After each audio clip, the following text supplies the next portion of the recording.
talagang tumindi ngayong ilalim ni BBM yung corruption given ang hirap-hirap ng buhay ng malawak na bilang ng mamamayang Pilipino. So yung mga sunod-sunod na mga aksyon, rally na isinagawa ng ating mga ng mamamayan ay pagpapakita talaga yun ng galit. Kulang pa yung pagbabato ng kamatis, talagang pagbabandalize dun sa bahay ni Diskaya dahil grabe, talagang hindi mo ma-express yung galit na kapag alam naman natin na kapag umuulan ay grabe ang baha. Kunting ulan lang, grabe lumalangoy na tayo kaagad at hindi lang simpleng pagbaha kundi yung pagkasira ng ating mga ari-arian at higit lalo dahil sa palpak na flood control ay nagresulta talaga yan ng pagkasira pagkasira ng mga pananim ng ating mga magsasaka. Ayon sa ating mga magsasaka ay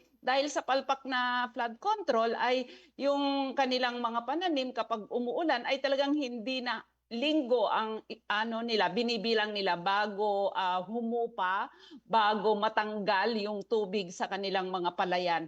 So nagreresulta talaga yan ng todo-todong pagkalugi dahil muli silang magtatanim at kitang-kita natin yung isinasagawa nilang mga hearing diyan sa Congress, diyan sa Senado, para alam niya yung kanilang mga tanong at bakit wala pang napapakulong, bakit wala pang nakakasuhan, bakit ilang beses nang nag-hearing wala pa rin tayong nakikitang talagang ikulong na yan o desisyon na dapat nang ikulong.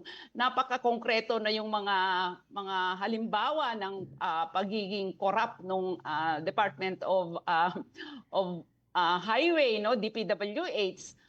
Wala pa rin nakukulong. Nakailang beses na silang naghihiring, no?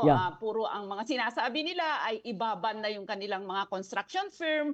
Yan ay hindi na pwedeng mag-bid sa mga proyekto ng ng gobyerno.